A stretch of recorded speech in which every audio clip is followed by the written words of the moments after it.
जय जय श्री सीताराम जी। नमस्कार मित्रों, स्वागत है आपका अपने चैनल गुरुवाणी में। वैसाख माह के शुक्ल पक्ष की नौमी तिथि को माता सीता प्रकट हुई थीं, इसलिए हर साल इस दिन को जानकी नौमी या सीता नौमी के रूप में मनाते हैं। सीता नौमी के दिन सुहागिन स्त्रियां भगवान राम और माता सीता की पूरी विधि विधान से पूजा करती हैं।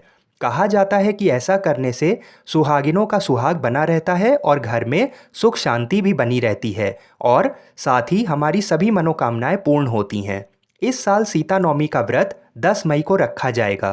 सीताराम जी की पूजा करने से भगवान श्री हनुमान जी की कृपा भी अपने आप ही प्राप्त हो जाती है और कलयुग में जिस पर हनुमान जी की कृपा हो गई तो उसके लिए कोई भी कार्य असंभव नहीं रहता है। आइए अब जानते हैं कि सीता नवमी के दिन हम लोगों को क्या क्या करना चाहिए। सीता नवमी के दिन सुबह ब्रह्म मुहूर्त में उठकर स्नान आदि करके व्रत का संकल्प लें।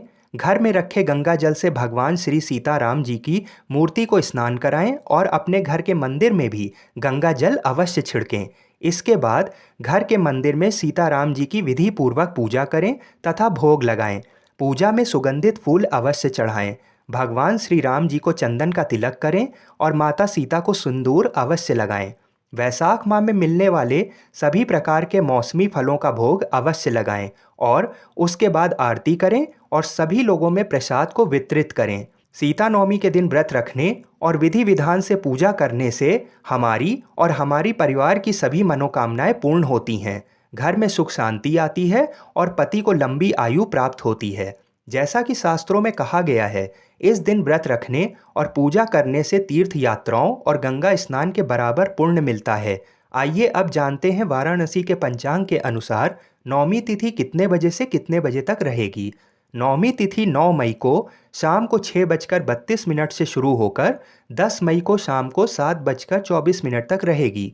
सूर्योदय में नौमी तिथि 10 तारीख को रहेगी, इसलिए सीता नौमी 10 मई को ही मनाई जाएगी। आइए अब भगवान श्री सीताराम जी के चरणों का ध्यान करते हुए सीता नवमी की व्रत कथा को सुनते हैं। सीता नवमी की पौराणिक कथा के अनुसार मारवाड़ क्षेत्र में एक वेदवादी श्रेष्ठ धर्मधुरीण ब्राह्मण निवास करते थे। उनका नाम देवदत्त था।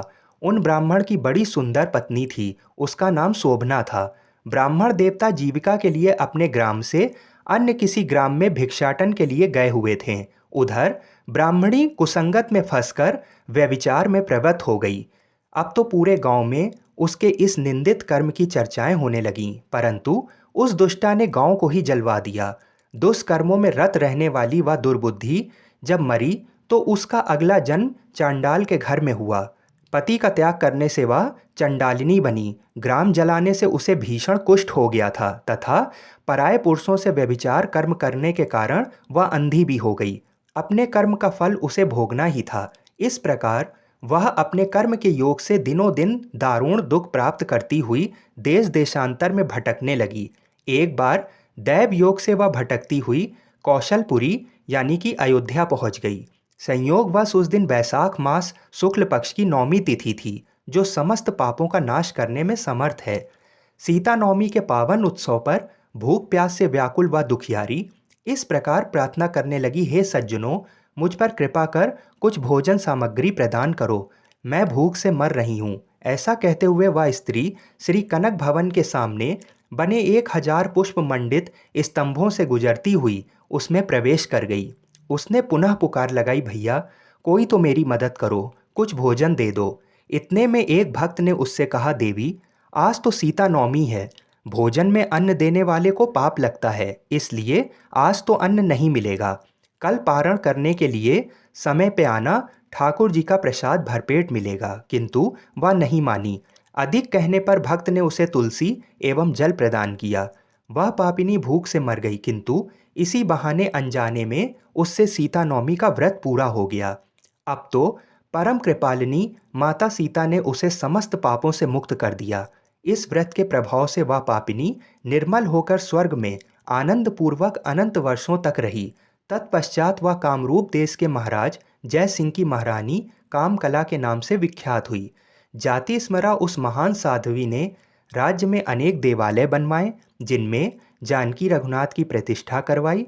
इस दिन जानकी स्तोत्र, रामचंद्राष्टकम, रामचरितमानस आदि का पाठ करने से मनुष्य के सभी कष्ट दूर हो जाते हैं और हनुमान चालीसा का पाठ भी अत्यंत लाभदायक होता है। अतः सीता नवमी पर जो श्रद्धालु माता जानकी का पूजन अर्चन करते हैं उन्हें सभी प्रकार के सुख सौभाग्य प्राप्त होते हैं।